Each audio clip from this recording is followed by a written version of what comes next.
gentlemen, on behalf of iGovernment and Vodafone, I welcome you all to our fourth series of interactive engagement, which is PSU Prism Connecting the Dots. iGovernment believes that information communication technology is one of the key tools to improve efficiency, transparency, and enhance performance in public sector. We therefore have been engaging with administrators across India to discover ideas and ways in which government and public sector can leverage emerging technologies to improve governance and transform service delivery. Our first engagement was held in Mumbai on 13th June, and the key challenges which were discussed in the meeting range from technology to vendor management to human challenges to challenges posed by collectives. The second PSU engagement was held in Delhi on 20th June, where it was suggested that an incubation center at a PSU may be established to explore emerging technologies like cloud, social media, and analytics.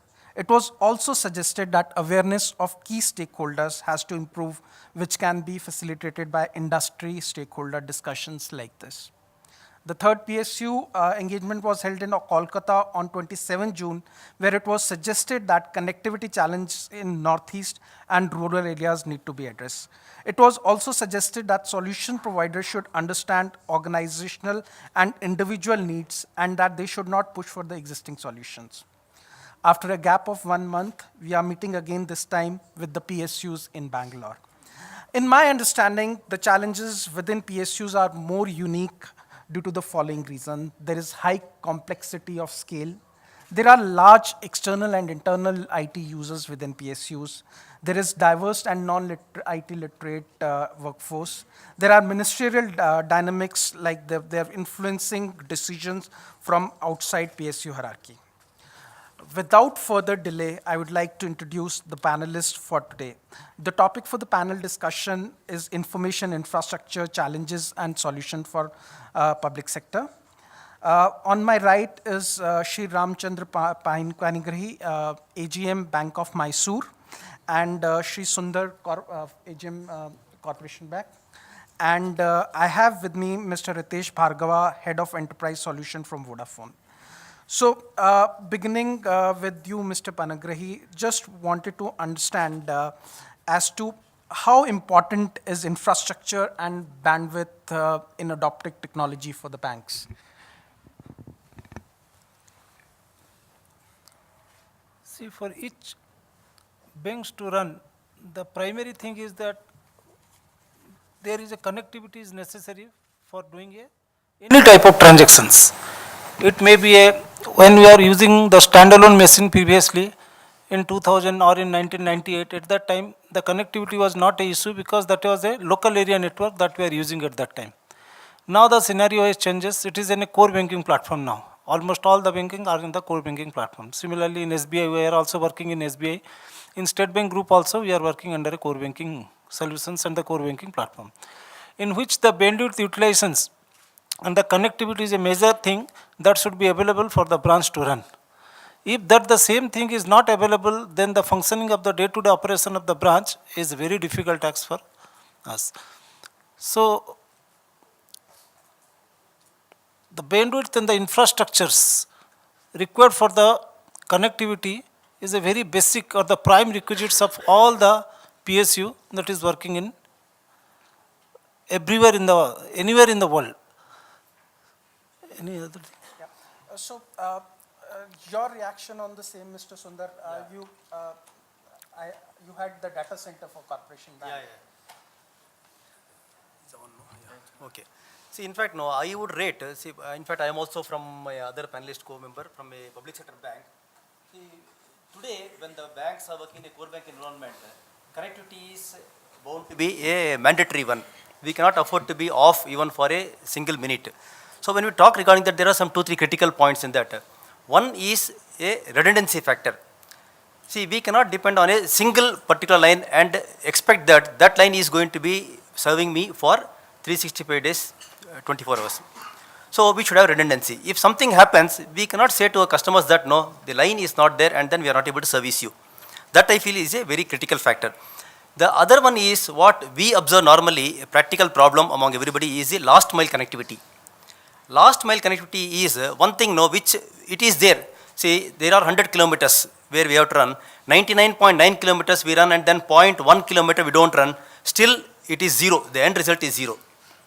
So that is one of the key factors which we feel is going to impact the connectivity. The other one is the feasibility. In fact, there are a lot of locations. India is a country where no, it is far and wide geographically, there are rural areas, semi-urban areas, and then not all branches, not of the banks are in metros or even the semi-urban and urban areas. There are a lot of places, particularly with the government no, insisting on financial inclusion and then lot of emphasis being laid on financial inclusion. Okay, so lot of accounts being opened of the, that is rural people. We expect that the connectivity to the remotest area is also available as and when a branch opens. So that is one thing no, I feel no, there is a lacking in the country. So these things I feel are complexities which we have to address immediately. Right. Ritesh, Mr. Sundar has talked about feasibility and the last mile connectivity. So what is your take on that as a service provider? No, absolutely. I believe I'll agree with both the panelists. While, to run a core banking application, you really need high connectivities or high bandwidth solutions, because when you are moving into, as my friend said, from 2000 to 2014, obviously we have moved from a desktop-based banking to a core banking. And when we are moving into a core banking, all the applications are now hosted in 1 or 2 data centers. So our resiliency is very well required, because if that data center goes down, all the users of that bank, all the typical employees of the bank, all the customers of the bank gets impacted. So our resiliency at the core is important. Connectivity at the branch location is also important, but I personally believe that's one side of the business or the bank which we normally see, which is more of a retail banking. But since we have already moved to core banking, many more applications are also turning up in the banks. So call it algorithmic trading, which is more of an arbitrage, where banks are now doing more and more transactions with the stock exchanges, right? And for that, you need a low latency platforms as well. So along with the resiliency, along with the connectivity across India and across the globe, third thing which a bank need to be on top of others, right? It's a competitive world beyond a point in a bank, is the latency to reach the core banking applications. Thanks, Ritesh. Ritesh, you talked about data centers, and from data centers we are moving to the cloud technology as well. And I understand there is a regulatory barriers to adopting cloud in banks. What will be your take on that, sir? How can we go ahead on adopting technology which is latest? What will be your suggestions on procurement of technology for banks and PSUs?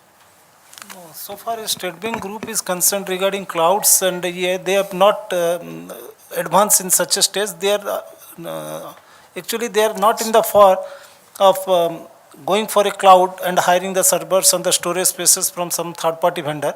Instead, the IT services department or the IT people are generating different type of web-based applications and using some or other servers to give the cloud-based same type of facility to our own peoples. Absolutely. Like that. Right. Even in our own bank also, in State Bank of Mysore also, we are having a cloud, but that is an internal cloud, and the user ID and password is given to only to the limited people to access that server. And for that server, there is another DR site is also there, so that at any time it should be available.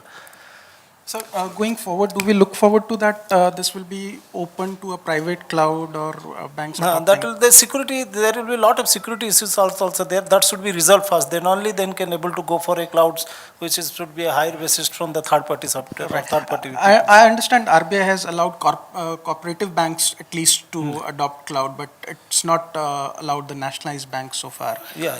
So that's one regulatory challenge which probably. So how is Corporation Bank taking? See, one is the regulatory factor which we have to factor in.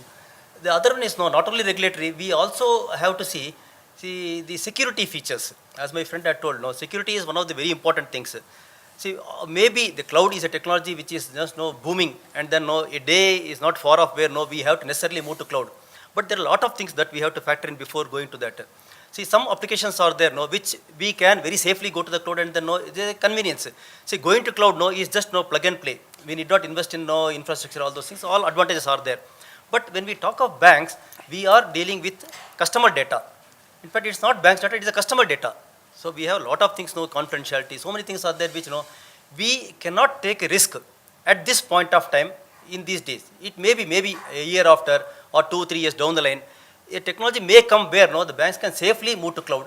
But when we talk of customer data, I feel the confidentiality, all those things play a very important role, and then which inhibit us to move into cloud immediately. That's what I feel. Your take on that, I mean.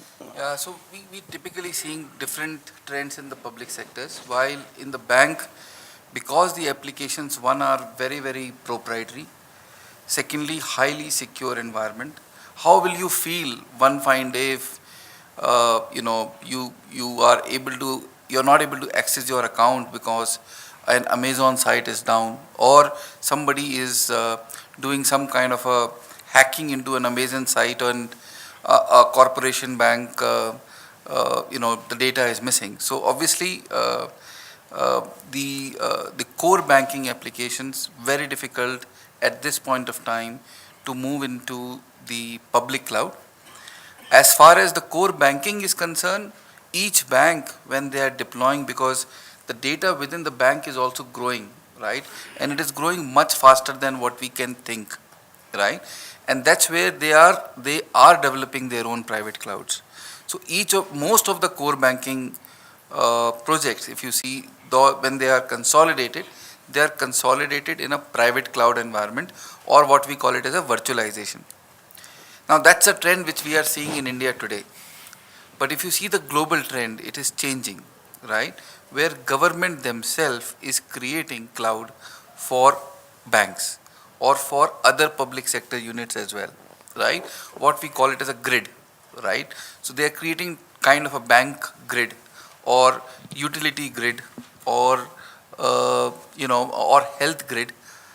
Electricity companies across India may come and form one grid so that all the trading, all the transactions, all the billing happens in a grid environment. But that's something which has been taken as an initiative from government, and the security policy has been made homogeneous by the government, because beyond a point, how will a nationalized bank, a private bank, an RBI, a World Bank can integrate with each other? So that's a thought process. I believe the new government has already started that thought process. They have come out with the policy, they have come out with a mandate, they have come out with a core team to work towards it.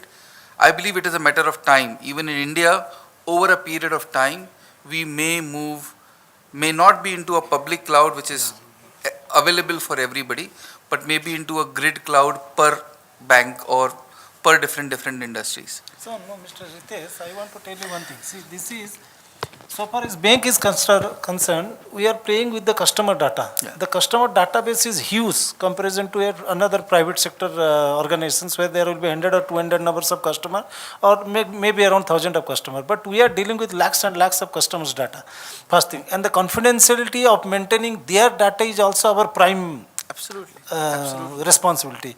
So may not be in the bank immediately will go for a cloud based on the customer data. Okay, it may be regarding the MIS and other thing, whatever you are extracting from the core banking solution, that can be put it into cloud for some people's or other people's information. Otherwise, lot of are available. That means internet banking is available, mobile banking is available. The customer can play this cloud environment to share the data among the other peoples and the other thing. It is till now our bank also not thought about it. Absolutely. Right. So it's just evolving. It's not yet started in India. I agree with you.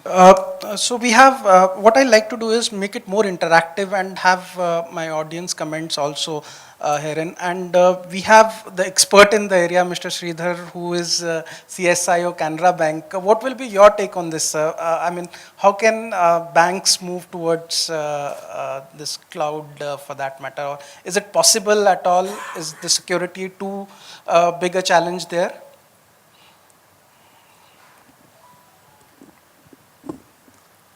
Already banks are moving to cloud in some areas. Already I think IDRBT is having as a cloud environment. There are some of the minor applications which is common for across the bank, which is not so critical or not so sensitive, that being done on a scale. So I think that trend will pick up.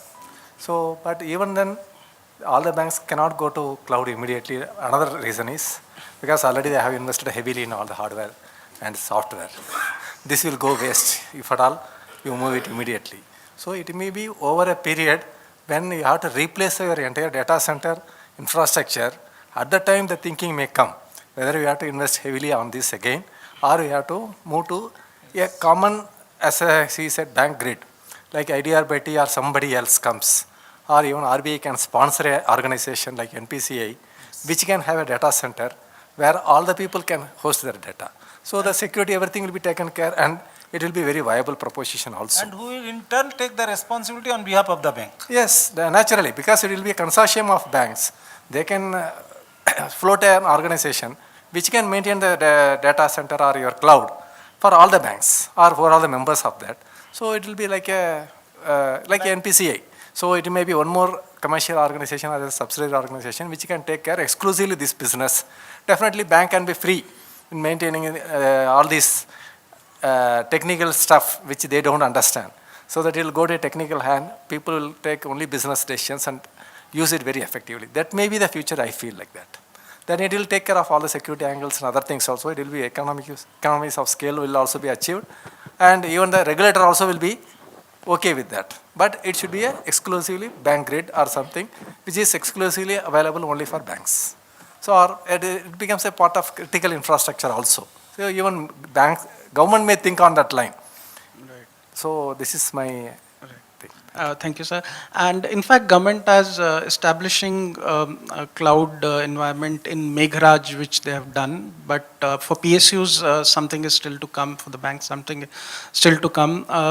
Here, I'd like to take the take of PSUs also, apart from banks. So anybody from the audience would like to comment on that if PSUs have adopted?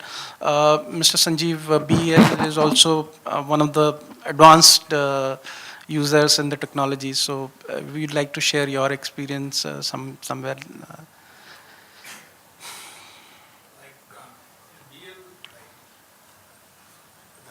Internal or ERP system and the SRM, the challenge is on the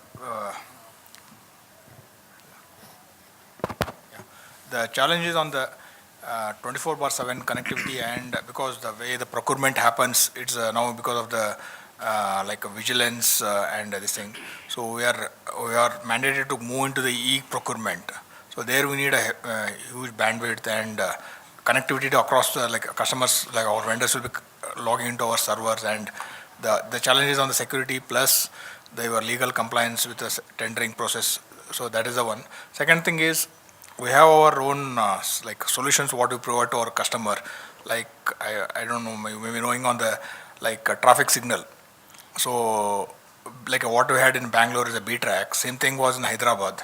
So it was a big project which BL has executed just, and I think there we had a challenge to get data from each junction to the control room of the police station on the wire through this thing. So there it was one of the challenges which I think, I don't know, Airtel, I think it would have taken that. So the what solutions we are providing to the customers, there also we need this thing. So, Mr. Panikri, one thing comes in e-procurement, and there is a huge bandwidth requirement for the same. And I want to know from you, e-procurement, what are the things? RFP you are floating, first of all you are floating the RFP? Yes. Maybe in the Government of India website, or No, maybe in your we have local website, whatever, our or maybe own, in the newspaper? Our own application is there. Your own application is there. But how were the people? There are two different type of category of vendors. One is the endpoint vendor who has endpoint for a particular type of material to be supplied to you. So another is the pan-India vendor. Now that e-procurement, you told e-procurement, as far as my knowledge goes, the procurement process should be the RFP or any other things. The request for the proposal should be float. And after that, there should be a technical bid and a commercial bid. And the commercial bid may be in the terms of a price bid or maybe in the terms of a reverse auction. that I want to know from you, e-procurement totally have gone into e-procurement, I want to know from you, so that we can also adapt the same thing in our bank. All our, because we are into manufacturing segment, so all our material procurement, including services, so we, as you mentioned, we float the RFA, and that on it will not be open this thing, it will be selected this thing, limited this thing, so it goes to the within India and globe also, like we are Russian, then US, Europe. So there's we have both like a two bid systems. So they have to do that same thing, what technical and commercial, and then we open that as per the guidelines of this thing. So then it automatically the vendors also come to know what is their position. The in that. documents you want to move it in your Because ERP so that it's when I'm publishing RFA, I need to publish my technical documents also. I can't send separately to each vendor. So vendors can access directly from my database and pick up that document and see this thing. Okay. So based on this, what will be your advice for technology procurement for banks and PSUs? See, once again, technology procurement, anything procurement comes, means vigilance comes into picture, okay? Right. To make your business department satisfied, you have to obey certain rules and regulations of the bank. You cannot deny it. So the RFP, which should be floated, it should be floated in the own bank side as well in the Pan India website, in the Government of India. There will be a technical, there will be 2-bid systems or a 3-bid systems. There will be technical, and in 3-bid systems there will be a proof of consent, and after that the price bid will be there. There may be a price bid, there may be a reverse auction process. So bank, I think we are adopting the latest and the best one. And time, from Reserve Bank of India also they are conducting regarding the procurement process and other training for the banks and other peoples, and even also CBOs, business departments also conducting what should be the fair practices in the procurement. So recently in Canara Bank also one has happened. So time to time our bank is also adopting the procedure which is required, because vigilance guidelines also you have to also see, because this is the money the bank is, this is not bank money, it is customers, or it is the public's money that we are utilizing for the procurement. So it should be fair, it should be more transparent way the things should be there. Otherwise the CBC comes into picture. Right. So Mr. Sundar, your take on that? See, as far as the technology procurement is concerned, in fact, there are set guidelines. In fact, as our friend said, no, CVC guidelines are there. And then there are set guidelines. For example, now, when you say technology, you have to give proper weightage to the technological strength of the vendor, like maybe 60-40. 60% weightage for technology, 40 for commercial, or 70-30. It depends on the type of software or type of hardware we are procuring, type of solution we are procuring. So if if it is highly technology intensive, if highly technology expertise is required, then probably we can go for 70-30 or 80-20. So it all depends now what type of procurement you are doing. So it ranges from 60 to 60-40, 70-30, 80-20. It all depends on that. But there are set guidelines, and then we need to follow this. There is, I think, there is no leniency, or we cannot go out of that box. We need to segregate our internal business process, whatever this thing, and what is outside network. So we have both internet, WAN, which is like we have to connect to all our 9 locations in India and abroad. So the challenge is both like within our own organization and outside this thing. And what do I find in our e-procurement is many times we have the issue of connectivity with the vendor. That's very tricky because of the firewall and all. The type of what we have this thing is sometimes they get very slow speed. The applications, it's a complex application because of business process. So there what happens, even though you have available bandwidth, the end customers, the vendors, they feel that server is not able to respond. So where is that monitoring and all, that is where the challenge is for this thing. We have Mr. Shri Kantheshwara also, who is from the State Trading Corporation Limited. So you've been dealing with it globally, I think. So Good evening. We are into international trading. I want to touch upon 2 issues. One is connectivity. I start with an example.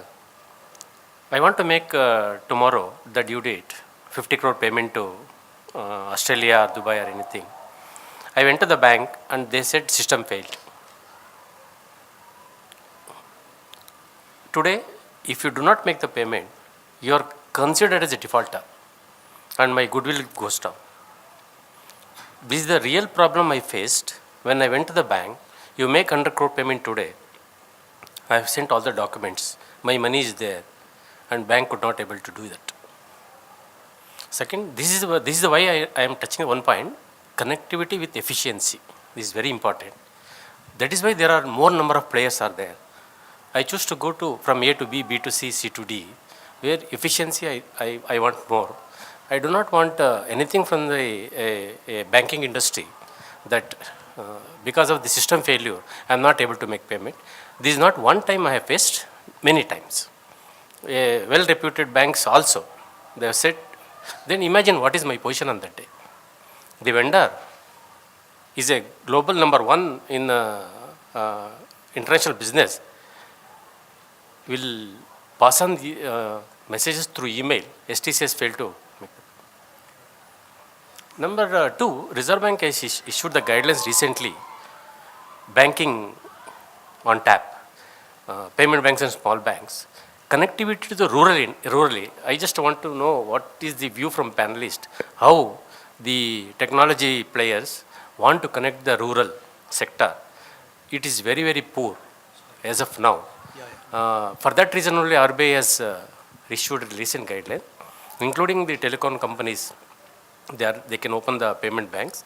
And I just want to know what is your views on that issue. Yeah, in fact, These are no, two issues I am just touching. Yeah, in fact, no, when you say connectivity, what rightly you have said that no, high availability is one of the most important things. Because as you said, an order is there and then a contract is there. Today deadline 5 o'clock and you are not able to get it serviced. No, it's just a big loss proposition for you.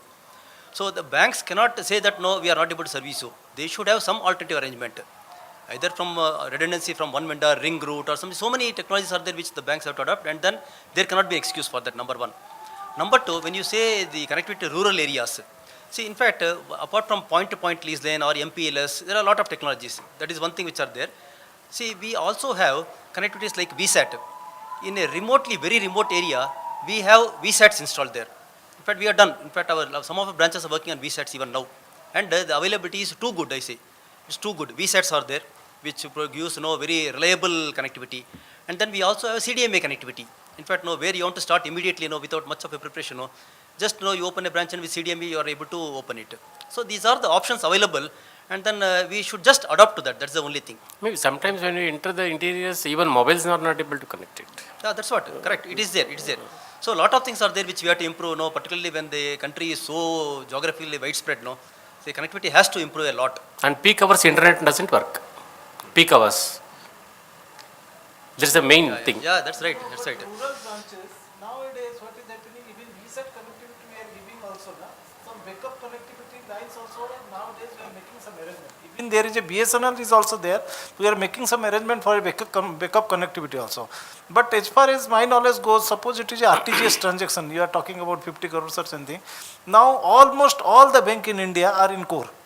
Okay, Yeah, if in core, one yeah. branch it is not there, in another branch may not be, the connectivity is a problem. However, we are also trying to see the connectivity uptime should be more than 99.5% in a branch scenario. For that is the reason we are moving. Previously only BSNL, that broadband connection was there. Now we are going to MPLS. For the VSAT, previously only 9 kbps connectivity used to get it. Now it up to 64 kbps it has gone. So day by day it is increasing, and we are also thinking always about the backup connectivity. If one line goes, and what is the alternate solution for the other line? Sir, one more example I want to give you. Recently my credit was tapped. I called the center.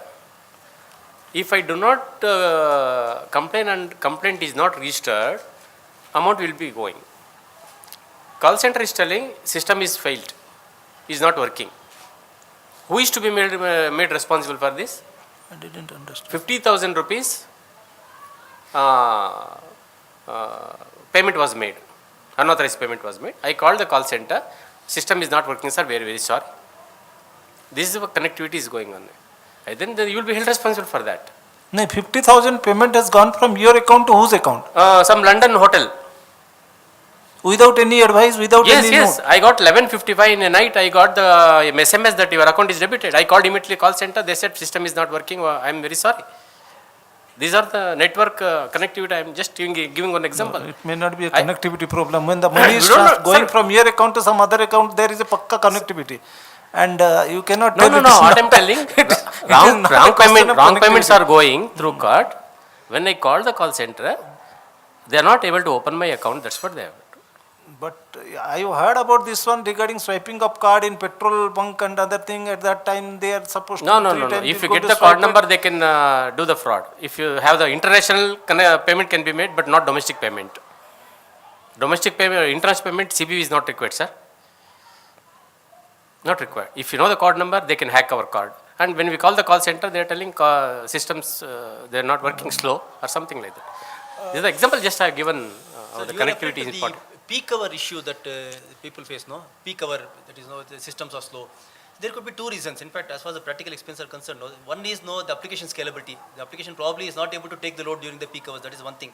The other is maybe the bandwidth scalability. So probably the organization should have seen the bandwidth, it is properly scaled before to handle the peak hour traffic. I think no, these two, if it is tackled, the peak hour problem should not come. Of course, that is a practical problem which customers are facing. I know that. These are the two things which it has to happen. ATMs. Yeah, this now mobile ATMs, I think now it's been pushed Yeah, in the yeah. rural. How Yeah. is the connectivity or in the mobile ATMs? It will be through VSAT only. But what is this thing, the reliability and No, that Reserve Bank of India already given guidelines to us that to introduce this mobile ATMs, that it will be in a VN like things and the ATM will be there, VSAT connectivity will be there. Wherever the connectivity they will find out. That is the reason Reserve Bank of India also telling to open the FINCs, financial inclusion branches, where the population is around 3,000 to 6,000 or 10,000 number of people in the small village. And there they want to put a mobile ATM in which connectivity will there and you can do the transactions. You can go near it to that vehicle and you can do able to do the transaction and come. Ritesh, with your international and global experience, in the sense, how are things happening in other countries? What are the innovative technologies and trends which are going ahead, and how are they addressing these problems? First of all, let me tell you, the problem statement which Mr. Srikantan has just spoken is not only India, right? It's across the globe. The credit card threats are just the biggest nuisance which we are seeing not only in India, across the globe. It's not about the CVV. If a hacker really want to hack your account and make some fraud payment, there are no ways out, right? There are many ways to stop it. There are a lot of security policies which banks are adopting today, right? Few much ahead, few still evolving, but slowly we all are getting there. If you see the number of policies which is coming from the RBIs and all the security agencies in India also, it's quite heartening to see very, very proactive steps rather than banks taking their own step and then a policy is coming later. At least first time, 6 months back, the first policy on how do you stop cybercrime and how do you stop such kind of, how do you adopt such policies across the bank has come in, right? So we see some hopes at the end of the tunnel. But having said that, and we just take the stuff from the banks toward the telecom side, most of the telecoms today are trying to be as agnostic as possible when it comes to connectivity, right? So if I just call about Vodafone, which is where I work, it doesn't matter whether your locations, wherever the location is, if you are able to deliver it on fiber, we deliver it on fiber. If you want to deliver it on copper or a radio or a VSAT or a CDMA or a 2G, 3G, all those options are now available. The focus of a telecom player today to support urban as well as rural connectivity is more about how can I ensure one single homogeneous experience to an organization, right? So the focus is more towards experience, the focus is more towards reaching where you are, right, regardless of the media we use. So there was a time when the telecom players were chosen based on the media they use. Today they don't, you don't choose a telecom player because of the media they have. You typically choose based on what kind of an experience you are getting, what kind of a bandwidth throughput you are getting, what kind of a availability you are getting, what kind of RTD, packet loss, jitter issues which typically comes across all the platforms or the technologies. maybe MPLS or point-to-points are just ways to connect. At the end, the experience is impacting, and the focus of all of us in the telecom world is towards ensuring that the focus is getting better. Ritesh, I understand a lot of questions which are coming probably will be answered in your presentation which we have. So is it a better idea to move on to the presentation and possibly take the questions and the panel discussion after your presentation? I believe my presentation has become much easy because most of the stuff has been discussed during the panelists, but I'll try to make it as quick as possible. So, can I have the presentation, please?